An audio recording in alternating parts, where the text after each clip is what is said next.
Um, well, Matt, there might have been times of the season when you wonder whether you're going to get to the end of the season in terms of injuries and all the rest. How do you sort of come? How do you feel at the end of what's been, a pretty turbulent few months? Well, it's a good question. Interesting in terms of going to the end of this schedule and this season. We want to finish the season strongly, and we want to try and get to that 60-point mark. We want to finish above our opponents at the weekend. But obviously, it has been a tough few months. So much inconsistency. You mentioned turbulence there in terms of just the way it's gone results-wise, as well as sort of the way the club's been. And I think there's generally been this hangover feeling or this headache in the back of everyone's minds about what's to come at the end of the season and uncertainty. And I think you've seen that with our performances, with the players, with everything associated with this club, and probably fans alike. But then when the end of one season is here, then it's how quickly then the focus will turn to the next season. But I want all the focus going into Wigan at the weekend, and then you'll be able to ask me that question after the game, and then it'll be totally different to right now. Yeah, and that's understandable, and wanting to finish strongly because it's the longest period between games that you get, and while I'm sure 2 months down the line maybe the players aren't thinking about it, it leaves a nice taste in the mouth if you can put something good out there for the fans to enjoy from the final day. Yeah, I mean, that's always our aim. We're a bit hindered at the moment, a bit limited in terms of where that good comes from and what that good looks like. I was actually really pleased with the second half performance against Peterborough, such a strong team. We took the game to them, we effectively had the best chances. We should really got level on that game, and then you never know it's in the balance. But then to concede a second so late on, just that feel of how that home game ended was a real shame. So, like you've touched upon, going away from home to a team in relatively good form, who've had ups and downs themselves this season, it'd be great to finish on a positive note. And do you, as a coaching staff, do you learn more when it's not just all plain sailing, or it's not the same sort of thing? When you've had to deal with quite a few situations over the last few months. Does that help you longer term once you get through it?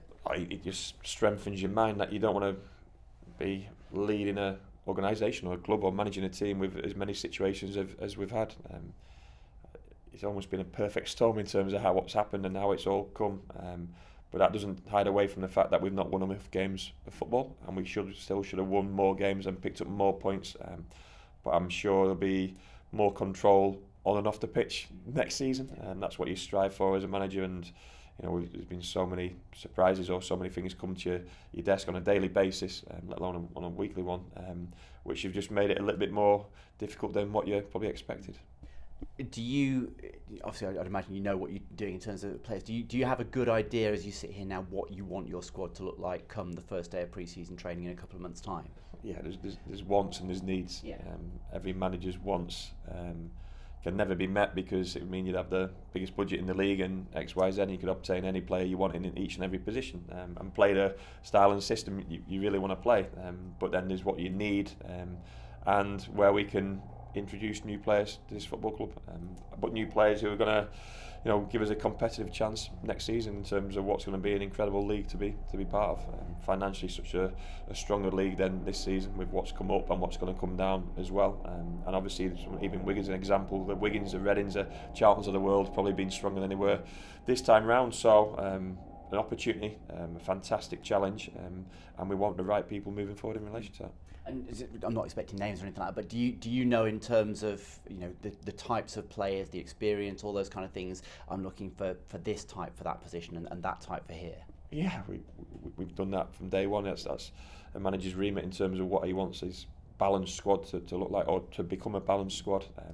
But it's what's obtainable, and we are in a position where there is going to be quite a big turnover. I've said publicly it's probably too big a turnover to stop you having the sleepless nights, but it's just a circumstance of the 6 loans and the 8 players out of contract and the way it's all moving towards.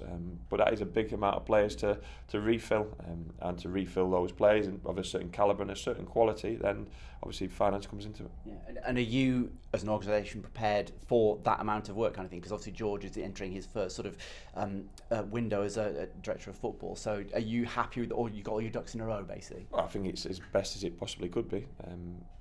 Going from having nothing previously up until the end of January or the start of February, when obviously these ideas were getting spoke about, but it's still in its infancy, and we'll need time and we'll need the experience of a few windows to be fully functional, and we'll also need to grow as well in terms of scouting network and people working alongside and under George, and how the club works with him, and to help him as well. So I think it's exciting for the football club, but a manager lives in a short-term world, and we will be getting judged the first game of the season in terms of who we bring in. But then obviously in terms of the way the future of the club is, I think we're in a stronger position than we have been previously. For the weekend, squad-wise, any niggles and knocks being picked up? Anybody back and available? No. Obviously Jack Hunt, scan results in terms of a calf injury there.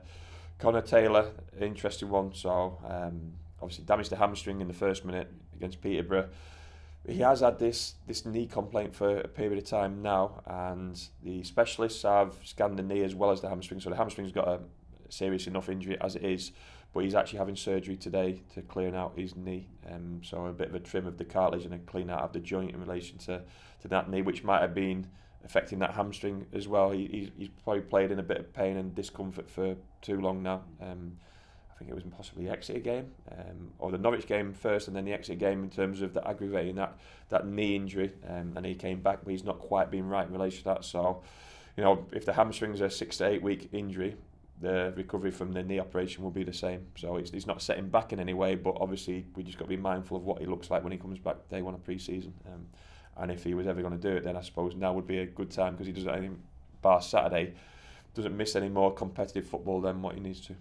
I guess with those kind of injuries for a player of his stature, you've always got to be a little bit careful, because you put a lot of stress through those joints, don't you? Yeah, and any footballer or past footballer, I've had 3 of them in the same knee and 1 on the other knee. We've all got a history of these little cartilage trims and a little clean out. You just got to make sure in the footballing world that a clean out doesn't turn into another one or another cartilage trim, because all of a sudden you've got nothing left to hold your knee joint together. So we're confident he'll be absolutely fine, and I need to say that. But just in terms of where the hamstring injury was, he's having surgery today, and we wish him all the best in terms of that. Because managers quite often talk about sort of spines of teams, and Jed's come in and had a good few months. Connor is a young centre back that has already shown what he's capable of. Camille brought in midfield. You've got the makings of something that could be a spine of a team if you can sort of keep them on the pitch. Yeah, he needs help. I think it's fair to say that. Brian Clough saying of the 159, you probably throw a number 8 in there as well. They're the most important positions because they're down the middle. But then physicality, strength, contribution, and I always use the phrase the glue, because they should stick the rest of the team together. I think with Chrissy hopefully going to be contracted at some stage next season, we've got a guarantee at the top end of the pitch. And you've mentioned Connor. Jed's done fantastically well in terms of his breakthrough year, but it has been a breakthrough year for himself. We're excited about what Camille can produce as time goes on. So there's certainly some good players to be working with in the future, but they need a lot more help, and they need the right people alongside them, either side of them, in front and behind, and then we can build towards that balanced squad that we're talking about. And just finally on Wigan, you sort of mentioned that they've had a pretty turbulent season as well, and actually to end up where they have done, that's a pretty good effort from all involved up there. Yeah, incredible. A difficult season. Off the field as much as on it, and they've probably had that inconsistency, but they're a young, vibrant team, and one which in the last couple of weeks has just sort of found a little bit of form and energy in the right places, so it'd be a real good test.